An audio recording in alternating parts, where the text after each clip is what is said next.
오늘 한 얘기를 이렇게 진행해 봤으면 좋겠는데요. 맨 처음에는 이제 축구에 대해서 다시 한번 축구의 어떤 보편적인 원리가 있다면 어떤 것이 있고, 이것이 어떤 나라, 어떤 지역, 어떤 역사 속에서는 좀 특수하게 관철되는 부분이 있다라는 것을 다시 한번 환기를 하고, 이것이 한국 축구사라는 것에서 대비를 해볼 때 이런 원리들이 한 몇 가지가 있다면 이 중에 우리한테 아직 도착하지 않은 것도 있을 거예요. 가령 축구가 우리가 음악이나 영화나 미술을 대하듯이 축구를 하나의 문화적인 어떤 영역에 놓고 문화적인 패러다임으로 바라보는 것, 이것은 아직 우리한테 덜 도착하고 있죠. 축구의 내적인 거, 전술적인 거, 전략적인 거, 이런 거는 보편적인 원리로서 우리에게도 많이 들어와 있고, 그것을 한국 축구 선수들의 체형에 맞게, 한국 축구의 발전 단계에 맞게 지금은 유소년을 이렇게 운영해야 되고 지금은 실업 축구를 저렇게 운영해야 되고 하는 것들은 세계 축구의 어떤 보편적인 원리를 우리나라에 적용해 가면서 발전해온 어떤 흐름들이 있을 거예요. 그것이 어디까지 와 있고 어디까지 도착하지 못했는지를 좀 살펴보면서, 특히나 세 번째는 1990년대 이후 한국 사회엔 큰 변화가 일어나게 됐네요. 한국 사회의 변화를 한 세 가지 측면에서 좀 살펴보면서 이 세 가지 측면에서 축구는 어떤 상호관계를 가지고 있나, 즉 정치적인 변화와 경제적인 변화와 문화적인 변화를 90년대 이후에는 이전 시대와 달리 확실하게 변했는데, 이 와중에 축구는 어느 정도 직접적인 영향을 받아서 변화하는 것도 있지만 간접적이고 느리고 완만한 영향을 서로 주고받으면서 변화를 해왔을 거예요. 그래서 마지막으로 이런 것에 의해서 지금 우리 축구가 현재적인 위상이 어디에 와 있나. 그래서 현재적인 위상, 어떤 아이가 뭐 국영수 중심으로 공부를 했는데 좀 모자란 게 뭐 있나. 그래서 얘가 국산사자 은미실 중에서 은미실 부분에서 어떤 걸 더 채우면 얘가 좀 더 공부를 더 잘하겠다. 우리가 뭐는 좀 채워졌는데 뭐는 좀 부족한 것 같다. 이런 흐름으로 한번 얘기를 해보도록 하겠습니다. 오늘은 그동안에 그게 세팅도 잘 되고 탁탁 틀어지고 그랬으면 좋았을 텐데, 오늘은 동영상이나 이런 자료 없이 이 얘기를 하기에도 이제 굉장히 벅차니까. 자, 먼저 이거 우리 맨 처음 저랑 만났을 때 맨 처음에 환기된 거지만, 오늘 한국 축구를 살펴보기 위해서 몇 가지만 이제 다시 한번 확인해보고 넘어가도록 하죠. 축구라는 것에 물질적인 어떤 특성이 있을 것이다. 이 물질적인 특성은 룰이라든지 기구라든지 장소 여건이라든지 심지어는 기후라든지 이런 것에 장애를 아예 안 받진 않지만 장애를 좀 덜 받는 굉장히 자유로운 어떤 그리고 이 모든 것을 한 단어로 줄인다면은 이 축구라는 것의 물질적인 속성은 굉장히 단순하다는 거예요. 이 단순성이 이 5대양 6대주에서 축구를 다들 즐기게끔 해주고 있다. 이런 얘기를 지난번에도 드렸고요. 그 다음에 이 현대사회의 어떤 속성이라는 부분에서 또 한번 확인할 수 있는 부분이 있을 겁니다. 이 현대사회가 그 사회가 미국이냐 캐나다냐 우간다냐 파푸아뉴기니아와 상관없이 현대적 속성을 갖게 됨으로써 그 사회 구성원들에게는 다양한 방식의 제약이 따르게 되고, 이 제약은 대개 관리되는 측면과 억압되는 측면, 이것과 이것이 대립적이보다는 다 약간 다른 관점에서 조금 별도의 관점에서 볼 때 그런데, 어떤 부분은 우리도 우리 자신을 관리하지만 어떤 구조가 우리를 다 관리를 하고 있는 거죠.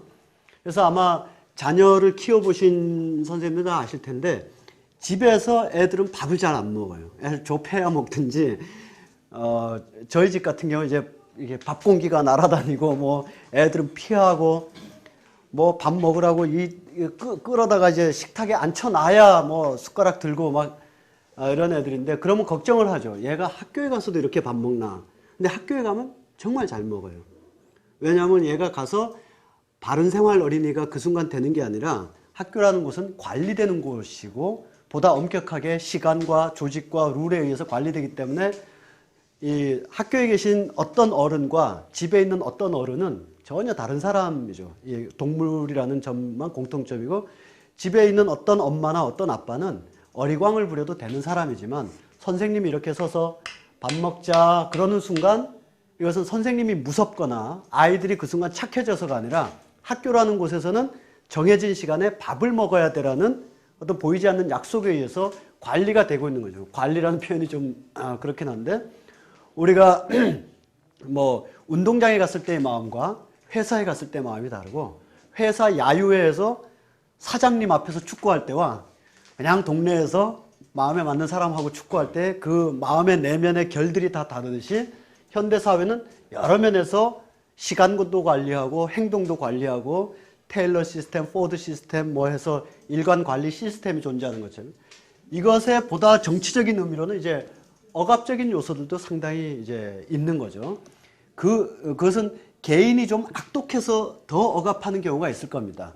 어떤 악덕 기업주가 있을 수도 있고 아주 촌지를 바라거나 아이들을 그냥 하나의 그냥 그 사물처럼 대하는 아주 부분적이겠지만 어떤 선생님도 계실 수 있겠죠.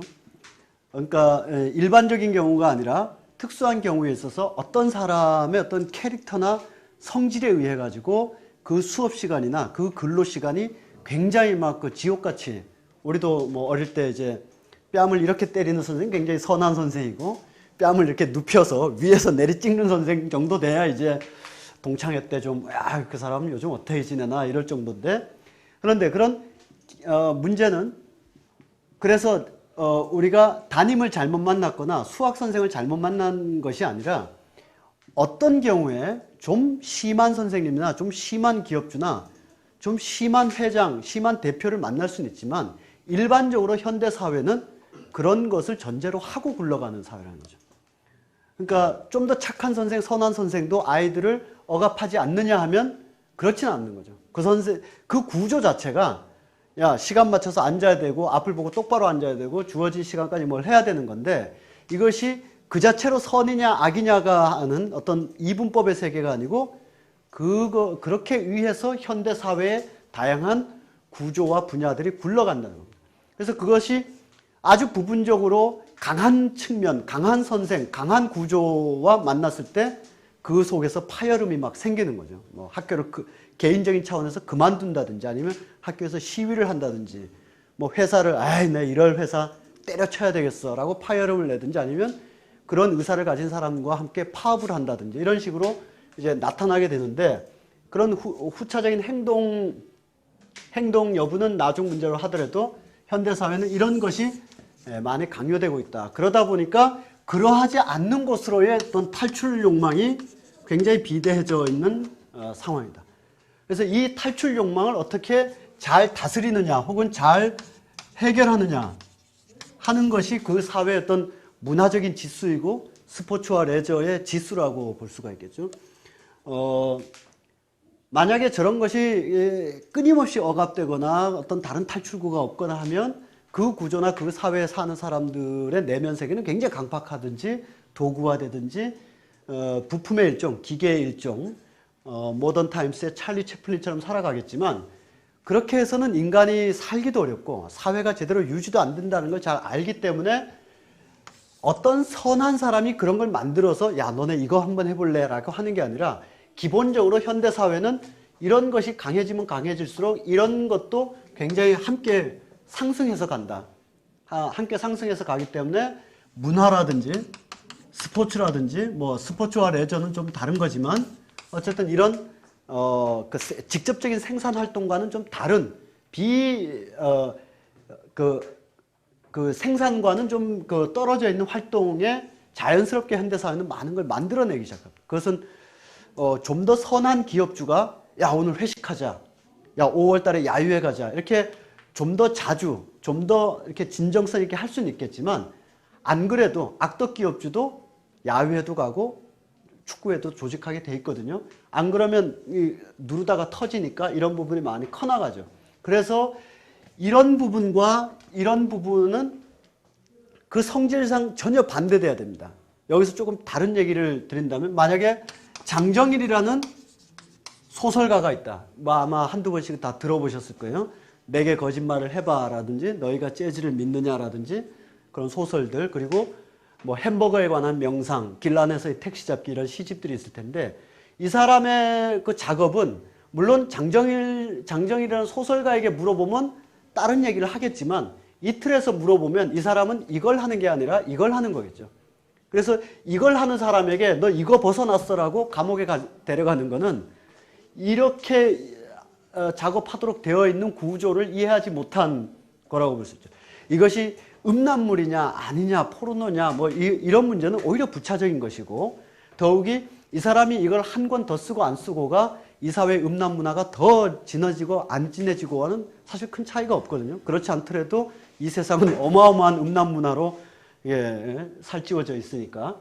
그래서 또 관점이 이게 이 사람의 소설이 이 속에 들어가서 이 소설을 읽은 어떤 그 직장인이 이 소설을 읽고 직장 생활을 막 원활하게 한다든지 명령을 잘 듣는다든지 한 직장 내에 단위 시간 내에 어떤 작업 효율들을 높인다든지 하는 곳에 기여한다면은 아마 이 사람은 소설을 좀 소설에 대한 이해가 좀 덜 돼 있거나 소설가로서의 어떤 내면적인 각오가 좀 약하겠죠. 이 사람은 그러하기보다는 어떻게 하면 이 관리되고 억압되는 것 속에서 한 사람의 육체만이 관리되고 억압되는 게 아니라 그 정신의 내면까지도 억압되고 관리되는 것을 벗어나가지고 우리 내적 자아에 많이 깃들여져 있는, 우리가 회사원으로만 사는 게 아니잖아요. 무슨 뭐 교사로서만 사는 것도 아니고 우리 내면에는 우리도 미처 잘 모르는 여러 가지 내 모습이 있는데 그 여러 가지 내 모습을 막 확인하고 처음 확인했을 때는 당혹스럽고 부끄러울 수 있지만 이게 내 모습일 수도 있어서 이런 일탈이나 아니면 자기가 이렇게 살아가는 것에 대한 새로운 모습을 바라보게 할 때 그 소설에 대해서 굉장히 좋은 소설이다 이렇게 평가를 할 수가 있는데, 그럼 축구는 어디에 있겠는가? 저는 축구의 어떤 부분은 이런 것에 기능할 수도 있겠죠. 야유회나 조기축구회를 하러 갔다 왔더니 그 다음날 일주일 동안은 직장 상사랑 아니면 어떤 조직의 성원들끼리 즐겁게 살 수 있지만 그것은 부차적인 것이고 기본적으로는 이것을 하기 위해서 축구를 한다. 그러기 때문에 이 축구라는 문화가 전 세계에 이렇게 미만해 있는 거고, 많은 사람들이 축구를 통해서 얻고자 하는 욕망은 이러한 부분, 내가 좀 더 잘 관리된다든지 내가 좀 더 잘 억압되기 위해서 축구를 하기보다는 이 억압되고 관리된 순간들을 그 순간만큼이나 그 시공간만큼은 좀 벗어나서 내적인 욕망, 자기 어떤 즐거움, 자기 에너지의 극한, 또 자기가 이룰 수 있는 어떤 성취감 이런 등등을 이제 얻는다라고 저는 이해를 하고 싶습니다. 그래서 축구는 이런 지역 속에 있는데, 여기서 잠깐 그 스포츠와 레저에 관해서 잠깐만 언급을 하고 한번 넘어가 보도록 하죠. 보통 이제 스포츠를 뭐로 규정하느냐는 굉장히 논란의 여지가 굉장히 많습니다. 이것에 대해서는 뭐 우리 둘째 시간에 정준영 선생이 현대사회에서 스포츠가 작동하는 원리들을 많이 말씀하셨지만,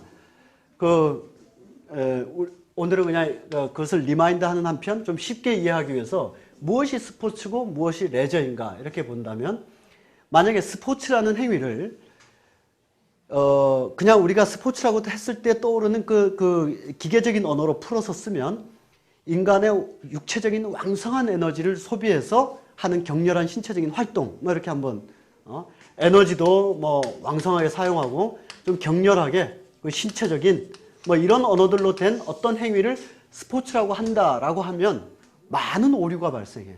첫 번째로 섹스는 그럼 스포츠일까 아닐까라는 질문에 우리가 답을 하기가 어려워요. 섹스를 에너지 없이 굉장히 좀 소박검소하게 이렇게 그냥 더구나 신체적이지 않게 이렇게 이 섹스를 하기란 굉장히 어려운 거죠.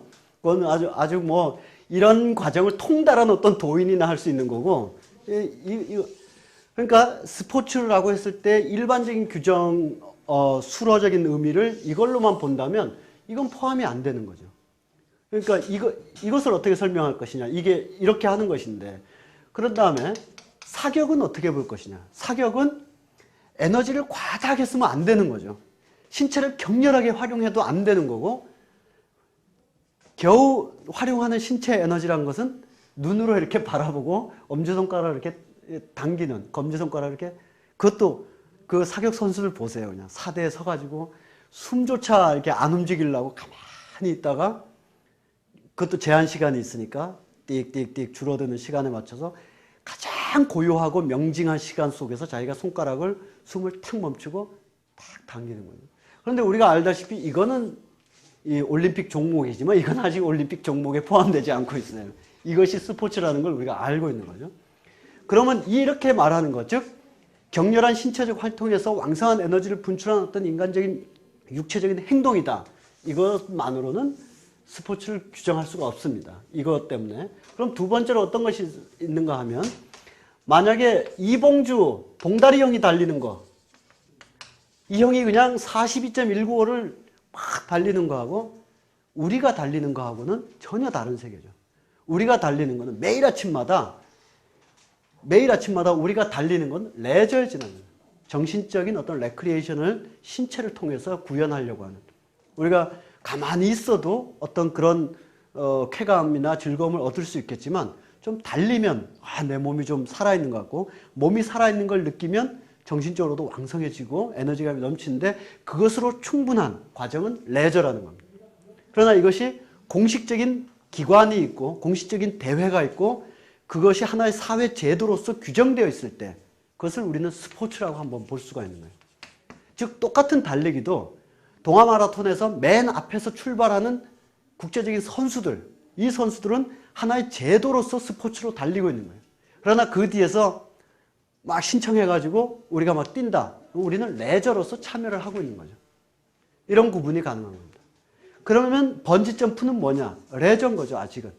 번지점프는 아까의 규정으로는 그대로 스포츠입니다. 온몸의 신체적 격렬한, 왕성한 이 번지점프는 아예 온몸을 집어 던지는 거예요. 그렇지만 아직까지는 올림픽 종목, 아시안게임 종목, 세계 번지점프 대회 이런 거 없어요.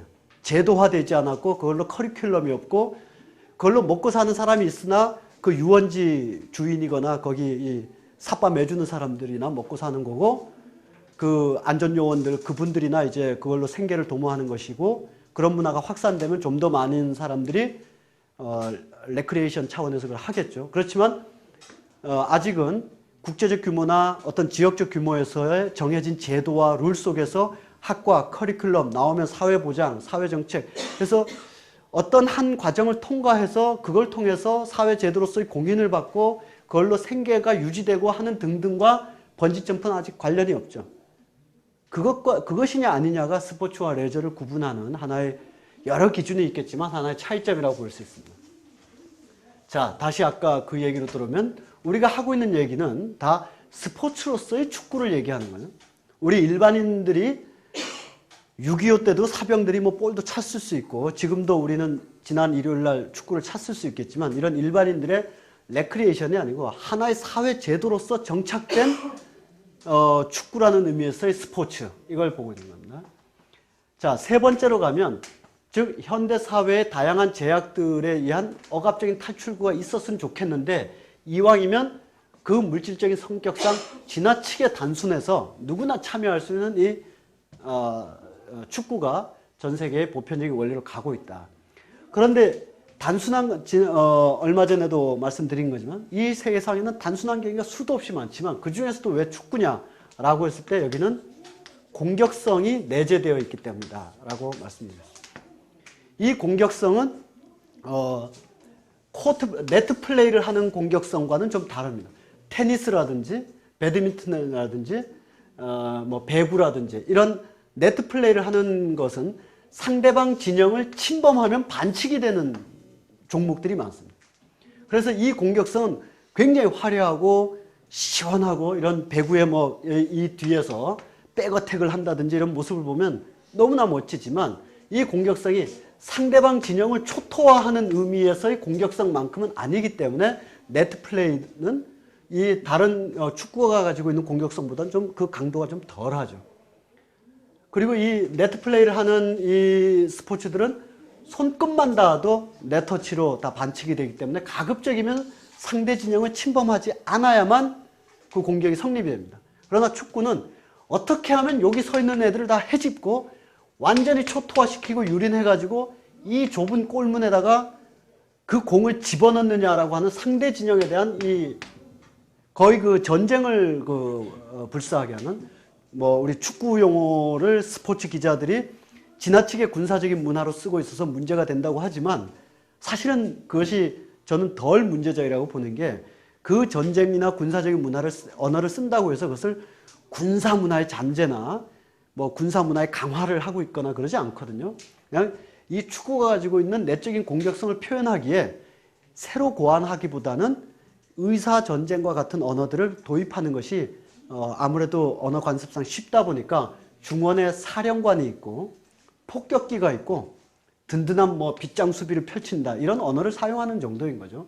어쨌든 여기서 폭격기들이 날아가고 중원에서 탄탄하게 하고 또 아주 밀집이든 카테나치오 그런 그 수비를 보든 간에 이런 뭐 하는 것들이 마치 그 11명이 뭔가 이렇게 이 전쟁에 참여하는 듯한 느낌을 주는 거죠. 실제의 전쟁이 아니고.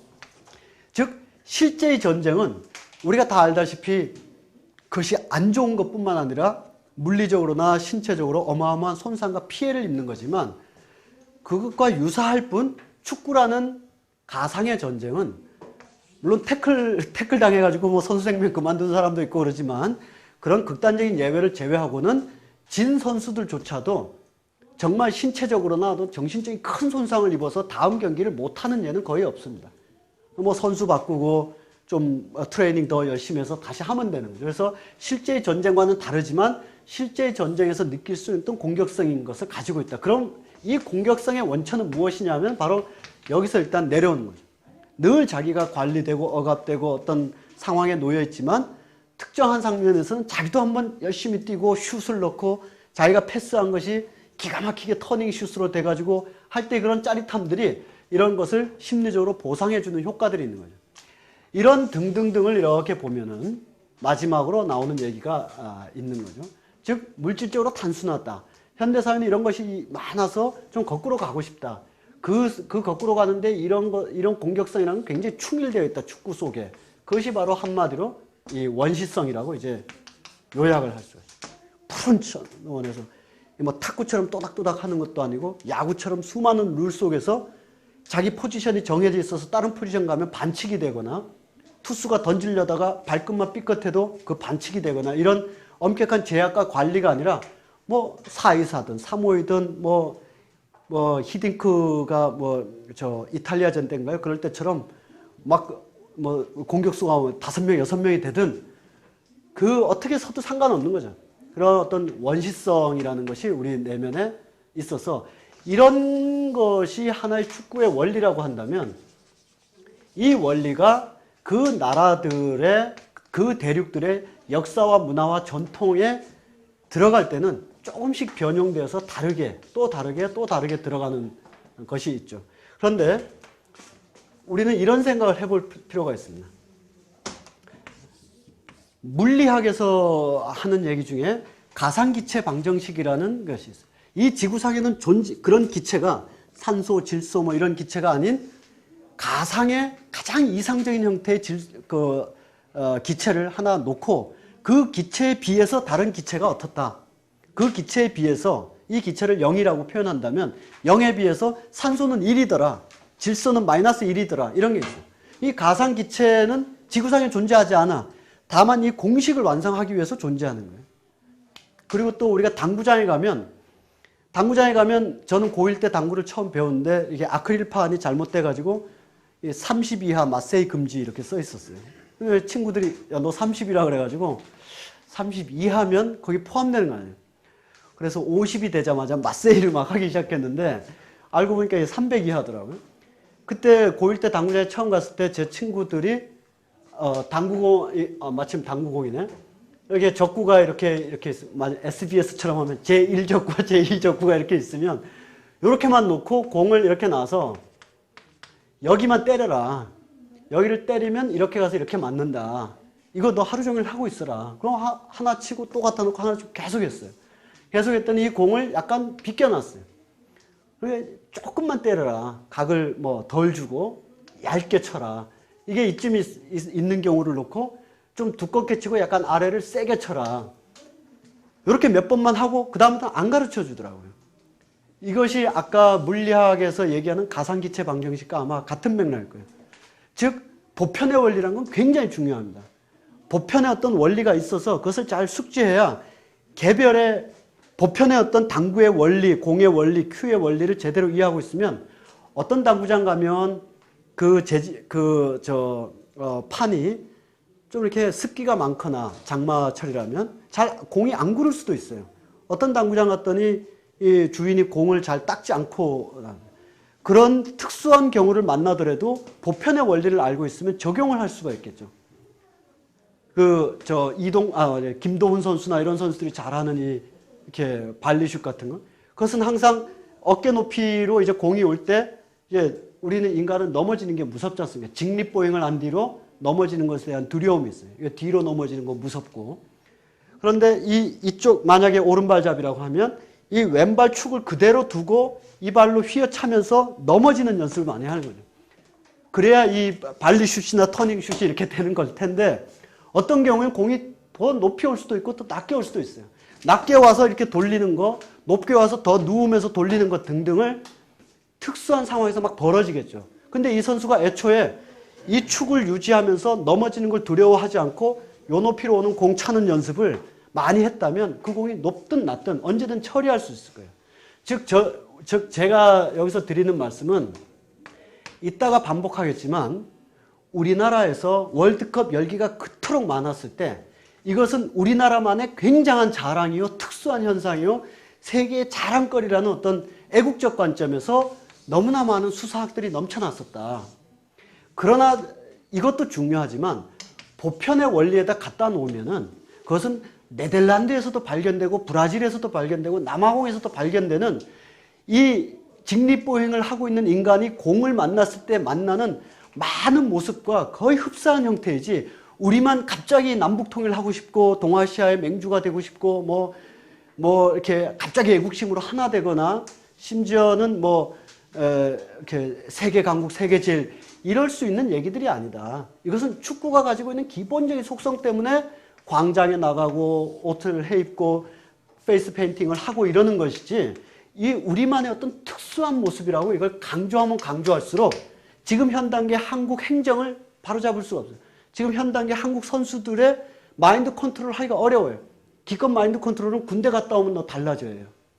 아니면 좀 약해지면 해병대에 넣었다가 빼면은 해병대 극기훈련 코스 그 늪에다 한번 쭉 넣었다 빼면은 얘가 정신적으로 달라질 거라는 거예요. 그렇지 않다라는 거예요.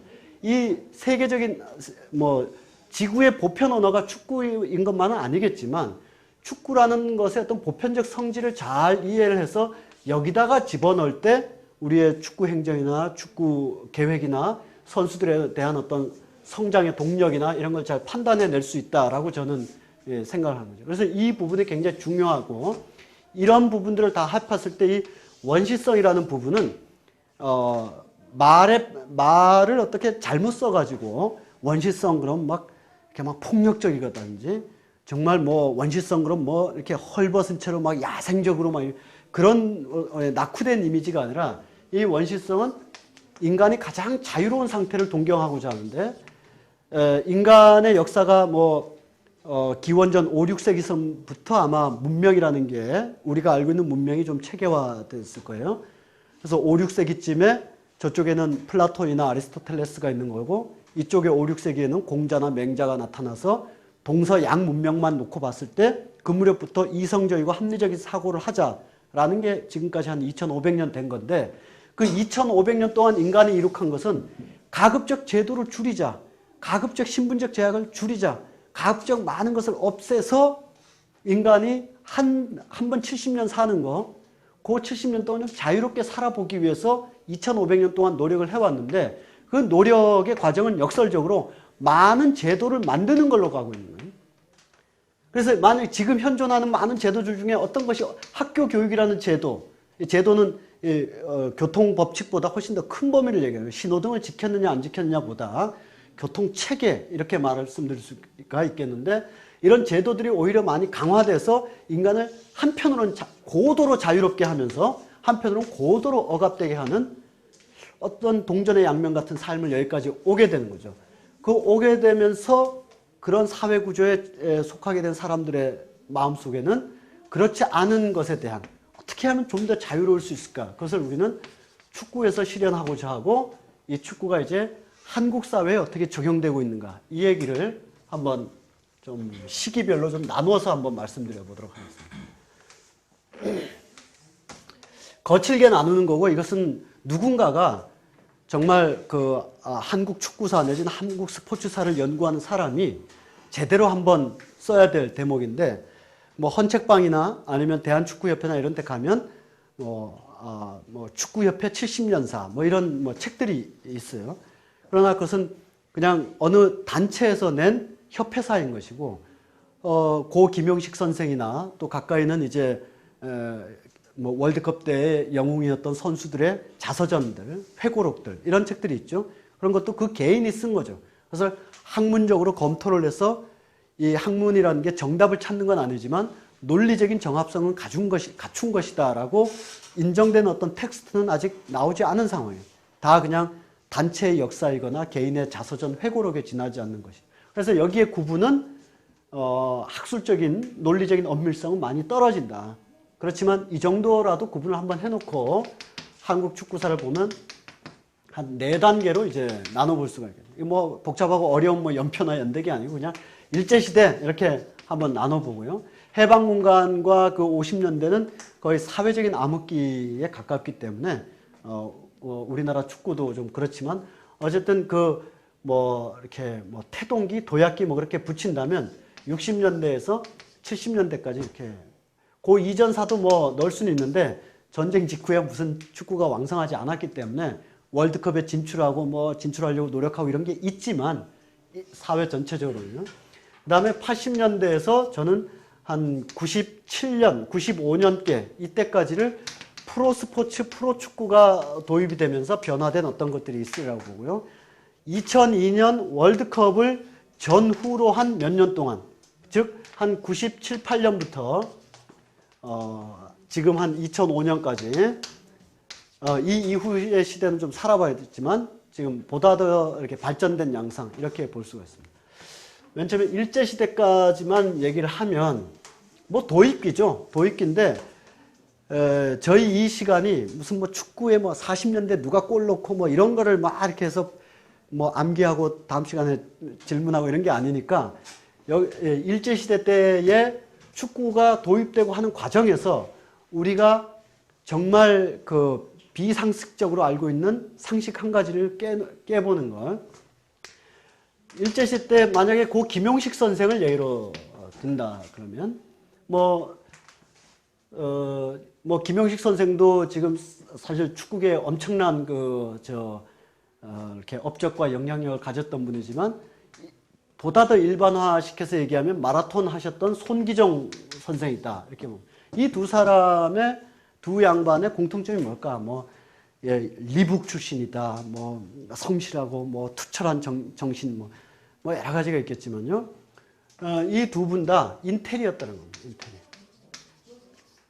이 축구라는 것이 그 나라에 도입이 될 때 구한말에 야구가 도입이 되든 일제 초기에 축구가 보다 많이 인천이나 이렇게 해서 막 도입이 됐든 간에 그것이 농촌에 좀 이렇게 문맹률이나 교육 빈도가 좀 낮은 곳에 도입이 되느냐? 그렇지 않거든요. 어느 곳이든지 다 그 지역에 이렇게 좀 선진적이랄까? 보다 더 개방적이랄까? 이런 곳으로 서양의 문물이 들어가게 되어 있습니다. 도시를 통해서, 항구를 통해서, 그리고 무엇보다도 학교를 통해서 가게 됩니다. 그래서 그 중에서, 그러니까 일제시대 때 축구를 했다고 하면 인테리인 거예요. 인테리들이 평양 고보다, 숭실 고보다, 이런 데서 이제 축구를 했다고 하면 그 지역에서 굉장히 똑똑해서 야, 우린 가난하지만 너 하나는 학교 가야 된다고 해서 막 밀어준 집안의 아들이거나 아니면 재산이 좀 넉넉해서 공부 좀 해가지고 학교도 갈 수 있고 이런 우리 보통 저희 할아버지도 무학자셨는데 보통 조금만 따져보시면 다 무학자들 많으시잖아요. 경제적인 여건, 그분들의 개인의 능력의 문제가 아니라 그 당시에 교육 환경이나 경제적 여건상 무학자들이 많으시죠. 이분들이 축구를 접할 기회는 거의 없습니다. 축구 경기를 어쩌다 보는 정도인 거고, 이때 축구 선수로 활동했다는 것은 인텔리거나 가정 형편이 좋은 것입니다. 자, 이 문화를 가지고 이분들이 축구를 해서 뭐 무슨 전설과 신화 같은 기록도 남기고 월드컵도 가고 그래요.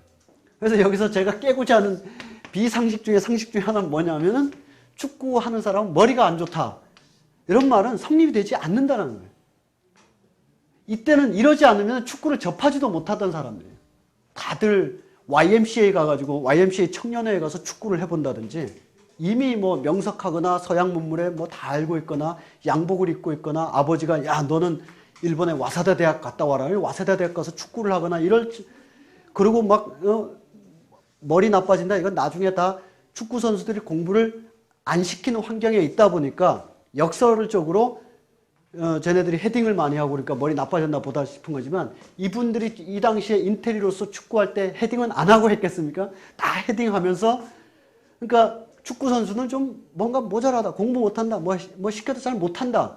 전혀 아니라는 거예요. 우리 일제시대 때 20, 30년 동안 축구를 하셨던 모든 분들은 거의 예외 없이 인텔이고 서양 문물에 대해서 새로운 것에 대해서 받아들일 어떤 자세나 이런 것이 굉장히 많았었기 때문에 그런 것은 좀 어폐가 있는 말이다. 이런 것을 자, 일제시대 뭐 더 말할 건 없을 것 같습니다. 우리 뭐 축구사나 월드컵사를 좀 이렇게 몇 가지만 되돌아보면 알 수 있는 것이고 60, 70년대 얘기를 좀 해야 될 필요가 있는데 여기서도 또 하나의 그 뭐 이렇게 상식 아닌 상식, 비상식이랄까요? 뭐 그런 걸 좀 깬다 그럴까? 좀 다른 각도에서 본다면은 사메스라는 말에 대한 어폐를 한번 보겠습니다. 여기 60, 70년대에서 조금 넘겨서 80년대 초반까지도 한번 염두에 두고 사메스라는 것은 집권자들이 보통의 이 집권자들은 독재자들이 그 사회의 정치적이거나 사회적인 에너지를 다른 방향으로 좀 틀어가지고 정치에 좀 무관심하게 만들고 사회 돌아가는 일에 좀 무관심하게 만들어서 좀 바보처럼 만들어 놓으면 통치하기에 좋지 않겠나. 대중문화에 그런 기능들이 있더라. 그래서 섹스와 스포츠와 스크린이라는 것은 이것은 기본적으로 사메스라는 속성을 갖고 있다. 그래서 이것에 종사하는 사람들이 나쁘거나 뭐 좋거나 이런 문제가 아니라 이러한 사회제도는 사람들을 우민화시킨다. 바보 같은 사람으로 만들어가지고 정치가 잘 돌아가는지 사회가 잘 돌아가는지를 제대로 못 보게 만든다라는 하나의 가설이 있습니다. 저는 이 가설은 정말 반만 맞거나 아니면 틀릴 수도 있다라고 생각을 합니다. 우리가 흔히 이렇게 말하는 것 중에 가장 대표적인 사례는 80년대 초반에 전투왕이라는 애가 대통령이 되면서 이 전투왕이라는 애가 저런 거를 막 만드는 거죠. 그래서 프로야구, 프로축구, 국풍 80일. 저번에 MBC에서 이제는 말할 수 있다. 국풍 80일 그 프로그램 혹시 보셨는지 모르겠는데 독재자고 막 총칼로 막 해가지고 뭐 이렇게 정권이 들어서 보니까 허문도 기타 등등의 이 브레인들이 이 젊은 애들을 갖다가 막 이렇게 마치 좋은 세상 온 듯이 사는 것처럼 포장해 주려면 아주 거대한 문화적 잔치나 축제를 한번 해야 되겠다. 그래서 국풍 80일이 있었다 이거죠.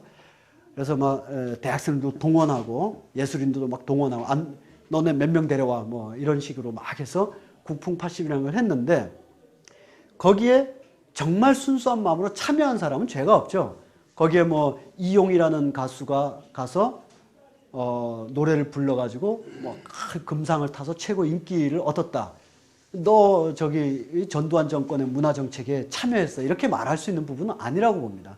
그거는 뭐 넌 왜 그렇게 생각하실 분은 아무도 없는데 그럼 이 국풍 80일이라는 얘기 와중에 전두환의 이 멘트가 잠깐 나왔는데 너무 웃겨가지고 정말 전두환 같은 멘트나 하고 있다 싶었는데 이 스포츠라는 게 아주 좋은 거라고 그러면서 이 막 소싸움도 하고 그 개싸움 있잖아. 이 개싸움 정말 재밌어. 보기 좋다고. 이 개싸움도 한번 전국적으로 한번 해보는 게 정말 개싸움 전국대회 할 뻔했어요. 정말 전두환이 그냥 그런 대통령이었구나.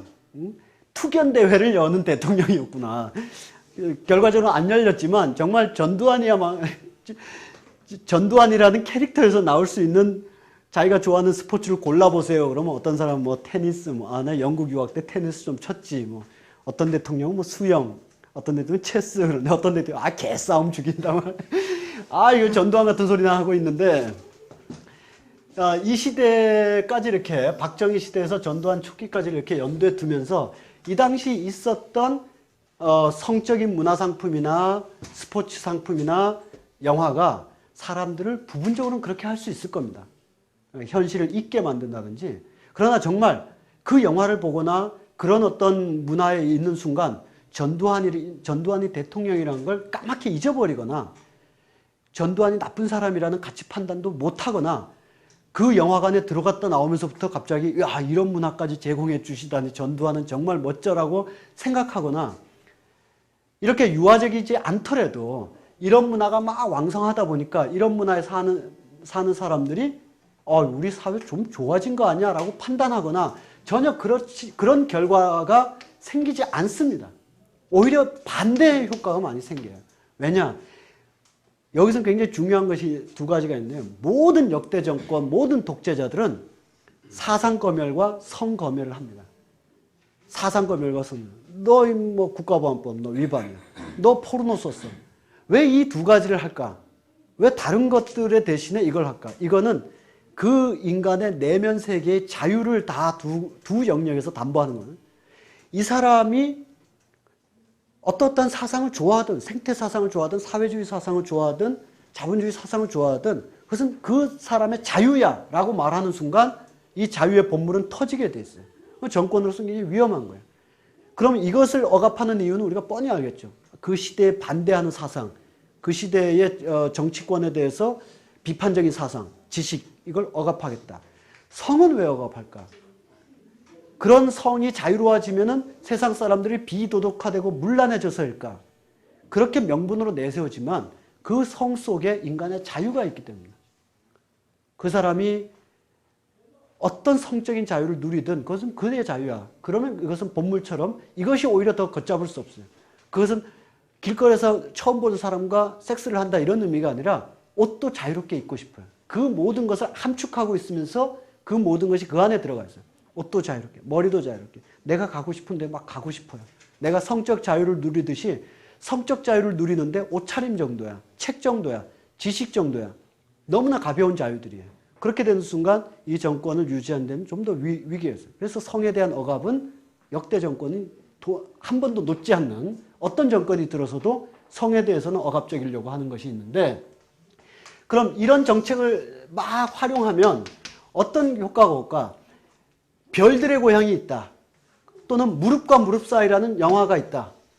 프로스포츠가 있고 70년대에는 박스컵이라는 박정희 컵 대회라는 거죠. 박스컵이라는 대회가 있고 80년대에는 프로축구가 있다. 영화에 무릎과 무릎 사이가 있고 70년대 별들의 고향이 있다. 이걸 본 사람들이 이 축구장에 갔거나 이 영화를 본 사람들이 이런 영화, 이런 축구도 제공해 주시다니 박정희와 전두환은 정말 위대해라고 생각할까? 아니에요. 그 영화가 제대로 잘 만들어지고 그 축구가 정말 즐겁다면 맞아, 이렇게 우리가 살았으면 좋겠어. 현실은 그렇지 않아. 그러니까 현실을 좀 바꿨으면 좋겠어. 라로 가게 되어 있습니다. 3S 정책은 실패하게 되어 있어요. 잘 되면 잘 될수록 실패해요. 이거를 많이 권장하면 권장할수록 정말 검열하지 않고 관여하지 않고 지원만 잘해서 3S 정책이 잘 되면 거기에 있는 사람들은 자유의 냄새, 아름다움의 냄새, 민주주의의 냄새 이런 것을 더욱더 많이 알게 돼서 현 정권이나 억압적인 정권에 대해서 비판적이게 되어 있어요. 그 예를 다른 예로 보면은 이것과는 전혀 별개의 얘기지만 북한이라는 정권이 있습니다. 비교적 우리에 비해서 여러 가지가 제약이 많고 억압이 많은 것이죠. 남한에 미술가들이 있어요. 그래서 통일의 분위기와 여러 가지 연동돼 가지고 북한에 있다금 남한에 음악이 가고 남한의 미술가들이 가서 전시도 하고 공연도 해요. 그런데 자, 여기가 남한이면 이 북한 입장에서 볼 때 남한에 민중미술이 있다고 칩시다. 민중음악이 있다고 칩시다. 민중음악이 있고 그럼 순전히 북한 입장에서 보면은 굉장히 좋은 거 아니에요. 이 사람들 입장에서만 보면 이것을 한 사람들이 북한을 이롭게 하려고 만든 건 전혀 아니지만 북한이 보기에는 남한의 박정희 정권이나 전두환 정권을 비판하는 그림이고 비판하는 음악이에요. 나아가서는 미국이라는 나라에 대해서 비판하는 그림이거나 비판하는 음악이야. 그러면 이 사람들을 초대해가지고 전시하고 음악회 할 것 같죠? 전혀 안 해요. 한 번도 한 적이 없어요. 왜냐? 이것은 기본적으로 이런 억압적인 정권에 대해서 비판적이기 때문에 그것을 본 북한 주민은 남한에서 온 안치환의 소라소라 푸르는 소라를 북한 사람들이 우연히 들었다 칩시다. 사람은 다 똑같아요. 그 음정, 그 리듬, 그 가사에서 뭔가 변해야 돼. 이런 걸 느끼게 돼 있어요. 그래서 그런 음악은 오지 말고 그건 미제국주의 타도하느라고 잘 됐는데 그런 음악 여기 오지 말고 트로트 오라 그러고 일반 대중음악 오라 그러고 그래야 북한 주민들이 그걸 들으면 그냥 큰 생각 없이 들으니까. 남한의 많은 미술들이 한 번도 북한의 민중미술이 소개되기보다는 산수화, 풍경화 이런 그림들은 많이 가서 전시했어요. 이건 누가 봐도 비정치적이고 그런 선전적인 어떤 내용들이 없기 때문에 이걸 본 북한 주민들이 그걸 통해서 뭔가 이렇게 정치적인 어떤 느낌이나 이런 걸 덜 받기 때문에 이런 게 안 가는 거예요. 자, 충분히 이해가 되셨으리라고 믿고 요 얘기로 다시 오면 이런 것들을 정부에서 열심히 하면 할수록 사람들은 이 성적인 문화와 스포츠와 영화를 통해서 좀 더 많은 자유, 좀 더 즐거운 자유가 오길 바라게 돼 있어요. 그래서 실시하자마자 억압해요. 많이 벗으면 잘라내고 야하게 쓰면 잘라내고 프로스포츠가 비대해져서 이상한 방향으로 발전하면 억압하고 영화인들 이런 식으로 가는 거기 때문에 3S 정책은 성공하기도 실패하기도 없는 것입니다. 오히려 우리가 중요하게 바라봐야 될 것은 그것이 박스컵이든 프로축구 대회든 박정희 시대 때 전두환 시대 때 이렇게 열려 있을 때 그 사회가 이렇게 만약 물로 치면 물을 확 내리 누른 거예요. 막 이렇게 어떤 물이 이만큼 있었으면 이걸 막 내리 누르면 이 양옆에 있는 물이 넘쳐나겠죠. 이 넘쳐나는 것, 이 즐겁고자 하는, 자유롭고자 하는, 억압적이지 않았으면 좋겠다라고 하는 마음들을 어디선가에 가서 실현해야 되는데 실현할 것들은 별로 없었어요. 억압만 하고. 그랬을 때 만약에 8월 며칠 날 박스컵이 열렸다. 이거는 박정희 이름을 딴 컵 대회지만 이 속에서 축구를 경험하면서 사람들은 비일상적인 환호, 즐거움 이런 거 충분히 느끼는 거예요. 이런 것을 이거는 정권이 체제 안정을 위해서 의도적으로 만든 것이고 이거 구경 간 사람들은 체제 안정의 도구화가 돼서 그 순간 이건 너무 기계적이고 인간의 내면을 무시해도 그렇게 무시할 수가 없는 거예요. 이것이라도 있었기 때문에 70년대 그나마 재미가 있고 기억할 게 있고 즐거움이 있는 것이고 이것이라도 있었기 때문에 전투왕 시대에 그래도 사람들이 살 수가 있었던 거예요. 일제시대 때 저는 농담으로 그런 얘기를 많이 합니다만은 상해 임시정부에 있는 김구와 김구 선생과 그 독립운동 어떤 사람들이 보면 이제 테러리스트지만 이런 사람들이 이렇게 앉아가지고 하루 종일 365일 내내 야 독립해야 되는데 자금 어떻게 됐냐? 자금이 모자라요. 야 도시락 좀 잘 만들어봐 임마. 만들고 있잖아요. 이러고 365일 살았을 것 같을까? 저는 안 그래요. 그럼 죽었을 것 같아요. 저는 이러지 않았을까? 야 짜장면 왜 안 오냐? 그 집에 이제 그만 시켜야 되겠어요. 그러면서 살지 않았을까? 그것만 하고 살지 않겠지만 안 그러고 김구 선생이 그 몇 날 풍찬 노숙도 하루 이틀이지 그거 어떻게 견디겠어요? 야 오늘 상해 가보니까 봄이라서 그런지 야 이 상해 한학년이 옷을 짧게 입었어. 봉길아 너도 가봐라. 그러면 이 도시락 만드는 봉길이 아저씨도 그래요. 그리고 잠시 이렇게 창문으로 보면서 야 그 즐거움 그러면서 다소 의지가 있다면 조선에도 저런 봄이 왔을 텐데 이럴 수 있겠지만 이것도 너무 교과서적이고 너무 바른 생활 아니겠어요? 저 짧은 치마 입고 누가 지나가요. 야야 만들거나 만들어. 그래서 도시락 막 만들고 그날 본 마지막 짧은 치마가 이제 윤봉길 의사에게 마지막이었겠죠. 그 다음날 이제 폭탄 던지고 갔을 테니까. 이 시절에 이런 축구 문화를 너무나 우리가 단선적으로 독재시대 때 어느 대회가 있었고 이것은 정권의 체제 수호에 관여 있었고 이것은 그 당시 이렇지 않다. 그것은 기밀의 프로레슬링과 똑같고 수사반장과 똑같고 이 박스컵 대회 때 뛰었던 차범근이나 김지한 선수를 보면서 정말 우리나라 사회도 저랬으면 충분했다. 그것이 더욱더 활성화되려면 경제적인 여건, 문화적인 여건이 또 성숙해야 되겠지만 그 사회는 그것이 충분하지 못했을 뿐더러 정치적으로 그것을 허용할 그런 어떤 것이 좀 부족해서 이것이 더욱더 활성화 못된 게 문제인 것이지 이때는 이남아도 있었기 때문에 그 당시에 한국 축구 선수들이 누구라도 지금 여기에 있는 선생님들이나 누구라도 그 당시에 60, 70년대를 뛰었던 그 많은 스타들이 무슨 독재 정권의 개처럼 뛴 거라고 생각하는 사람은 아무도 없지만 보다 더 넓게 생각하더라도 그때 차범근이 없고 이회택이 없고 그때 그 선수들이 없었더라면 그래서 그들이 저 고국에 계신 동포 여러분 그러면서 어디 가서 승리를 하고 뭐 하고 이런 것이 없었더라면 정말 한반도는 너무 심심해서 질식할 만한 공간이었을 것이다 라고 긍정적으로 해석해야 되고 이 부분을 결코 애국심 같은 걸로 해석해서는 안 된다. 그 당시에 지배적인 언어가 애국이었고 애국 아니면 아무것도 안 해야 되는 시대였지만 차범근이 말레이시아에 가서 골을 넣고 이회택이 어디 가서 정말 그 당시에 아시아에서 가장 빠른 선수로 달리고 한 것을 애국을 했고 그것을 본 사람들이 만세 부르고 막 해서 즐거웠던 것이 과연 애국이라는 말로만 정리될 수 있거든요. 그건 애국이 아니라 정말 이 한반도가 너무 질식할 듯한 그런 상황이 있는데 그걸 보니 너무 즐겁다. 즐거울 수 있는 권리를 그 순간에나마 한반도에서 인류가 누렸고 즐겼던 것이다 라고 다른 관점에서 해석해야 되는 것이고 이런 부분들은 더욱더 많았어야 되는 것이다. 결과적으로 보세요. 섹스, 스포츠, 스크린에 대해서 문은 적당히 열었다가 여기서 너무나 많은 즐거움, 인간적인 권리 이런 것을 막 찾으니까 결국 다 억압하든지 조절하든지 정리하든지 하는 식으로 정권 다 그렇게 하게 돼 있거든요.